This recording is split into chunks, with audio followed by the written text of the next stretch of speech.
Welcome to Idiot with a Library Card.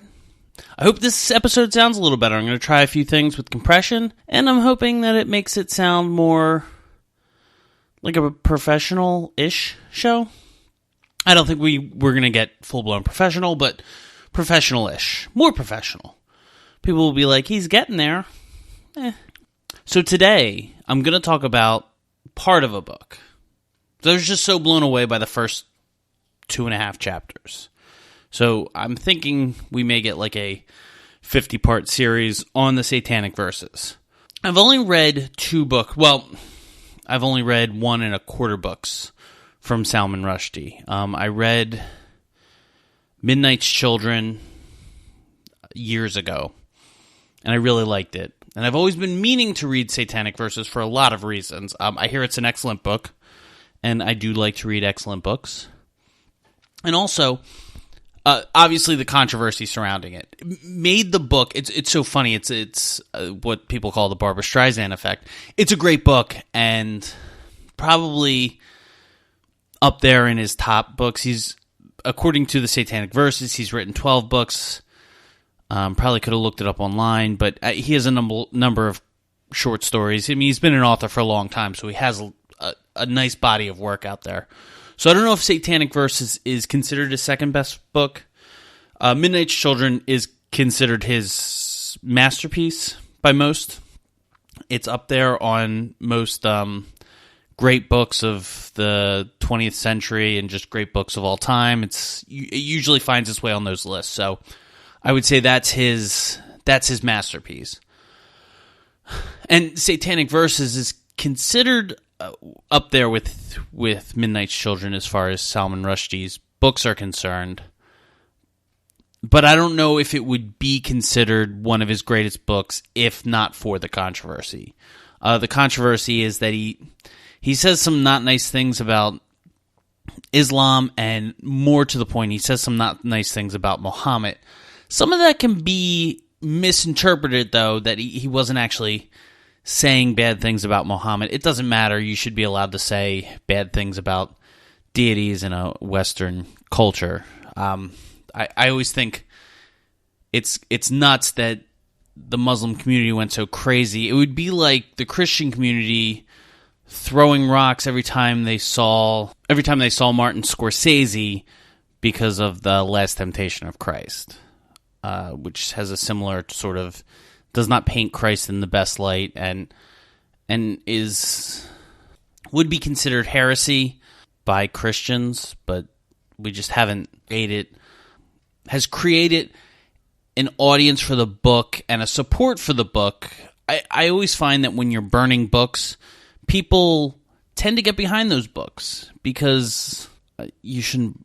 Because in a Western society like ours, we tend to lean towards people not burning books, not shutting down debate, and not shutting down language. It's frightening to us. It's one of the things I actually, and I may do a show on Catcher in the Rye, but I'd have to read the book again, and I hate the book. I think it's I don't think it's a very good book, and I'm sure people would disagree with me. Some people love it. I don't know how you love the book. I could see its value, but I've heard people say it's their favorite book, and I'm always like, what? That's your favorite book? But, everyone has different tastes, so who am I? My favorite book is a comedy with a very fat, ridiculous person. Confederacy of Dunces, by the way. I've repped that book, and now recommended it to a few people who said they may read it, which is exciting, because I think everyone should read it. Besides the point. But with Catcher in the Rye, there's controversy surrounding that, and it was banned from schools for a while, and I think it helped its reputation. And also someone shot John Lennon because they read Catcher in the Rye. Crazy people do crazy things for crazy reasons. I think that's the lesson there. Not that Catcher in the Rye causes people to shoot beetles. I don't know about the guy who attacked George Harrison. I don't think it was because of the Catcher in the Rye. I just think people do crazy things. So, anywho, the book. And I've only read the first 3 chapters, but I was so excited about it, I wanted to record my thoughts on it. To be honest with you, I'm not sure if I'm going to send this out as an individual show. I haven't done a part show, and I think I'm going to start doing that because I just get all these thoughts about books in my head, and if I can't record, like if I start trying to record 45-minute episodes, it gives me the freedom to go all over the place and go on tangents that make me sound like someone who's going to stab a beetle because I'm crazy. Don't worry, Paul McCartney and Ringo Starr are safe. Pete Best, I don't know. I sometimes get some thoughts about Pete Best, but besides the point, he's safe too. I won't touch Pete Best. So back to the Satanic Verses. I first want to say, and this is why I brought up Salman Rushdie's first book, because sometimes it's hard to judge an author just on one book. This book and the other book have two things in common, and I'm starting to think this is what he does. I probably have to read a third book to really nail down this is how he writes, but he is a master of two things, and two things I love in books. It might be they're minor things, but they're so important to make a good book a great book for me.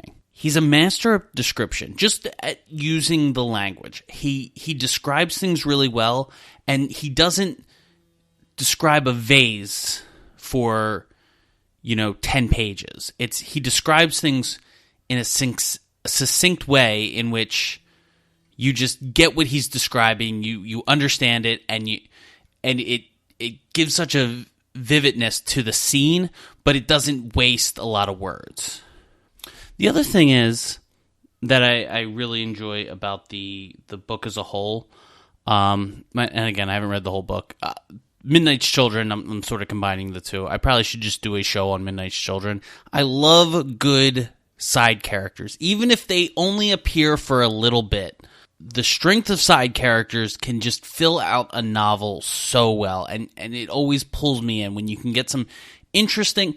They end up being kind of two-dimensional, but sometimes he can make them three-dimensional in the span of 3 or 4 pages, and I love that. I love little side characters that are interesting and funny and add a little flavor to the world that you're building.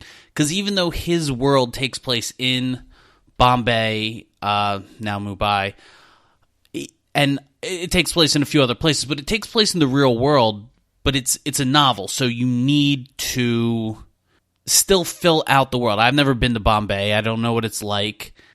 And it's probably not like what it is in the novel, but I have an idea now of some characters in the city and the layout of the city and interesting things about the city. So I think good side characters are so important. Also, his just use of language is really interesting. You find people who write books, and it's usually writing books in English, who write books in English but are from another language or grew up learning another language. They have an interesting way of using the language. Like in Midnight's Children, he has one of his characters always say "what's it" for all sorts of things, and they throw it in inappropriate times, but it adds this depth to a character. And he just uses clever words that aren't grammatically correct, but they work and they describe the scene so much better.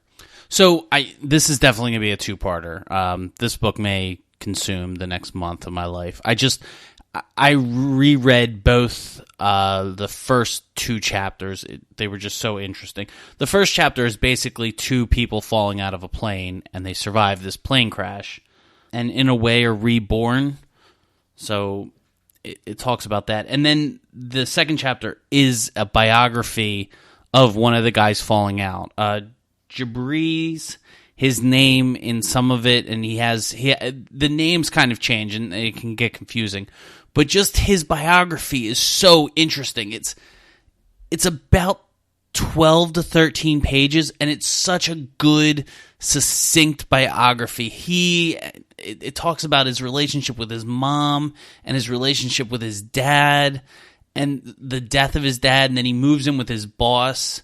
His dad's job is interesting. It's this Bombay lunch runners, and they get lunch for people during the work week, and they have all these clients that they have to run and get lunch for, and there's, they claim to have delivered like 40,000, like each person delivers like 40,000 lunches, and they stack all these lunches on their head, and after how much they both love their mom. They like end up in a work competition between the son and the father, and the son realizes he can beat the father, gets taken in by his boss, which is just another great side story where his boss and his wife don't have any children, and so his wife treats the boss like a baby, like she feeds him, like spoon feed. I just love taking care of you. It's just so beautiful. He becomes a movie star, and that whole little story and how that happens is great. And since he's a movie star in India and he does like 12 pictures at a time, he has some of the lunch runners, like some of the best lunch runners in Bombay. He has them as his wheelchair men. So he sits in a wheelchair and they run him off to different sets. It's so funny. It's so inventive and clever. It's so deep and funny and understandable. I just cannot recommend this book enough just for the first 2 chapters. Start reading it. You should start reading it with me, and maybe we can get together and see what we think about it. But it's just such a in-depth book. The second biography, Saladin's, he has a terrible father and he has a terrible childhood. And it's funny because it's the other part I like is there's sort of a juxtaposition between the two, where the one is poor, he grows up poor, but he has a nice family, and his father, although they have sort of a distant relationship, they really get along, and his mother loves him, and both characters, their mother is a good person and that loves them, and both lose them before they lose their father.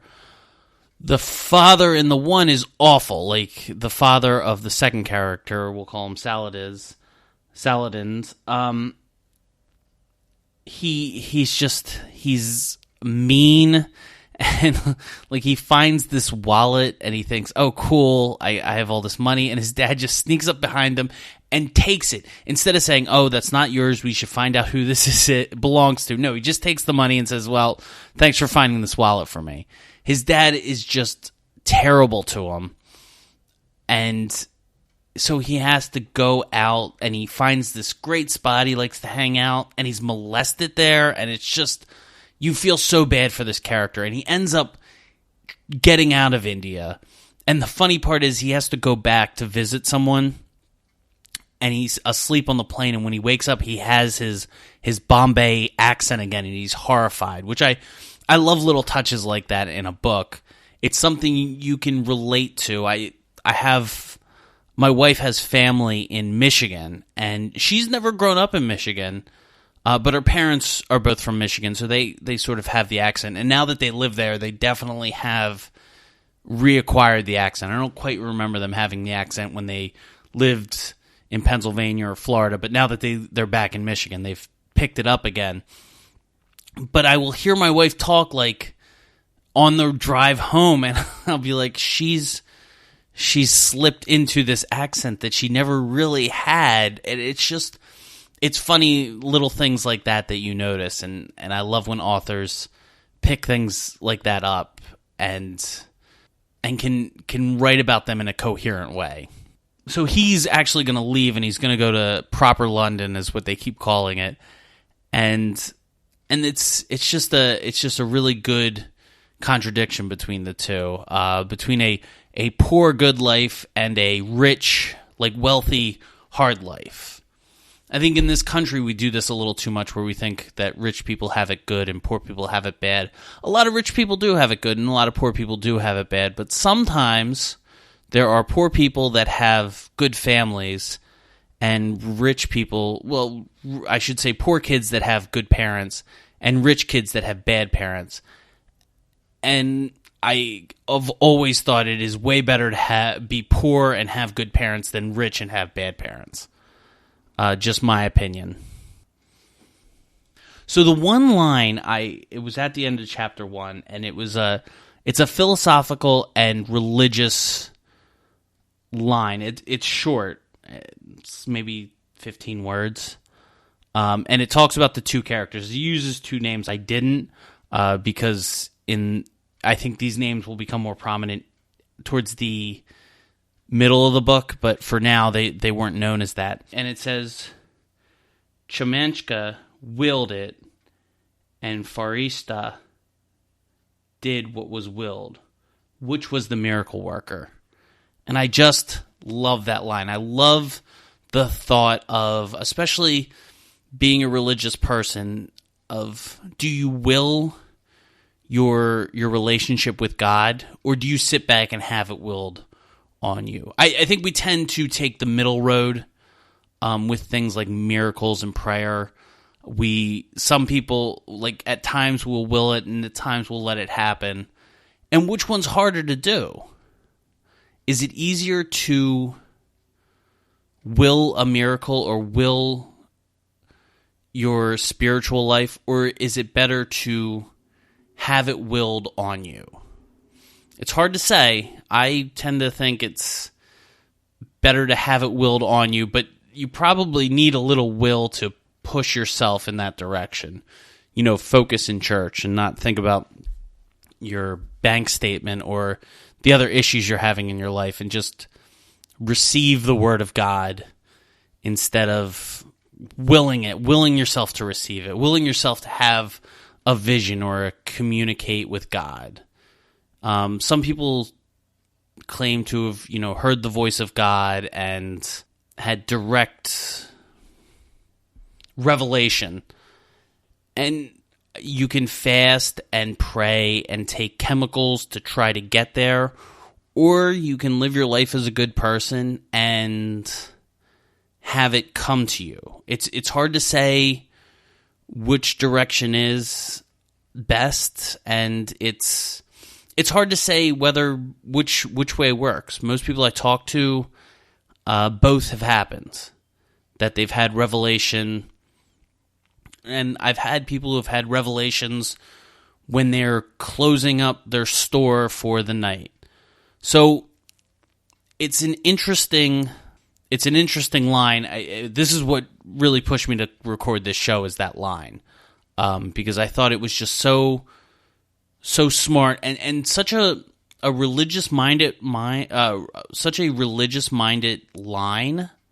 from someone who is not religious. This book is, I won't say anti-religious, but it's not a fan, and Salman Rushdie is not a fan of organized religion. And you understand, there were organized religious civil wars in India, so it's hard to defend religion when you grow up in that.